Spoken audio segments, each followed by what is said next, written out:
equality, care for the poor and for the marginalized and for strangers, and compassion even for enemies, who insists on peace and on the abandonment of materialism, and who constantly speaks of the blistering risks of wealth and prestige. He turns the world upside down. He challenges the comfortable and the complacent, sides with the outcast and the prisoner, and has no regard for earthly power and worldly ambition, love and hope. Christianity isn't safe, and was never supposed to be. Christianity is dangerous. Yet, truth be told, we have often transformed a faith that should revel in saying yes into a religion that cries no. Its founder died so that we would change the world, but many of his followers fight to defend the establishment. They try to link Jesus to nationalism and military force, and they dismiss those who campaign for social change as being radical and even godless. Of course, this is only a culture within Christianity, and not Christianity itself. But ask most people what they think of when they consider the public face of the Christian faith, and they speak of American conservative politicians, anti-abortion activists, or campaigners against sex education or equal marriage. Worse than this, many Christians themselves, especially in North America, have retreated into a bunker mentality, seeing persecution around every corner, and retreating into literalism and small-mindedness.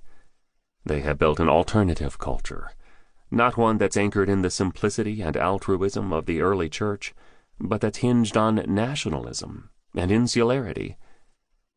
This is all nostalgia rather than the Jesus movement. And as much as change can be frightening to all of us, the Son of God told us that fear and anxiety are unfounded.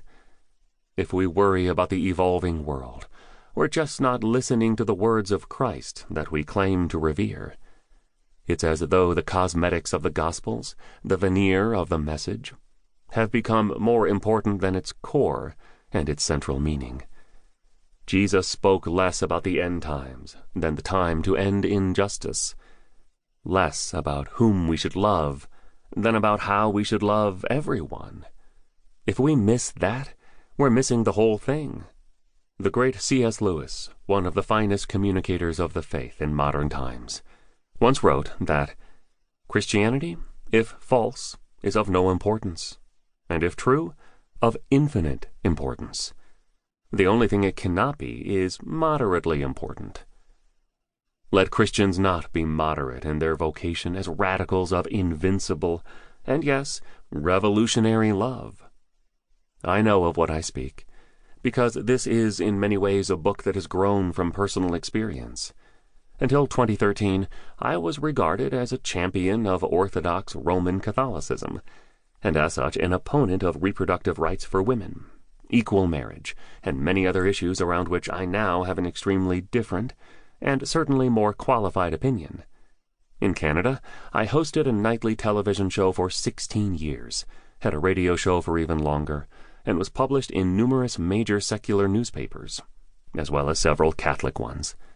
My book, Why Catholics Are Right, sold almost 50,000 copies, and was on various bestseller lists for 11 weeks. I spoke to large crowds all over North America and in the UK. I certainly wasn't on the hard right. I supported civil unions and legal protection for LGBTQ2 people.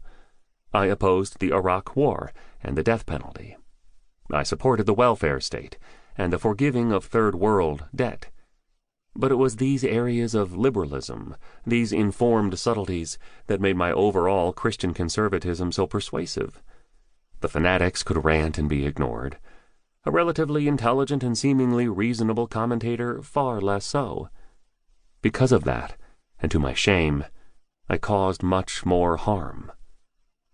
That's a little surprising, in that I come from a British, secular, half-Jewish family. It was while I was working on a biography of G.K. Chesterton, a flawed but brilliant British Catholic author and journalist who died in 1936, that I became interested in Roman Catholicism, particularly of the more traditional kind, and in 1984 was baptized and confirmed. I found a home among conservatives, and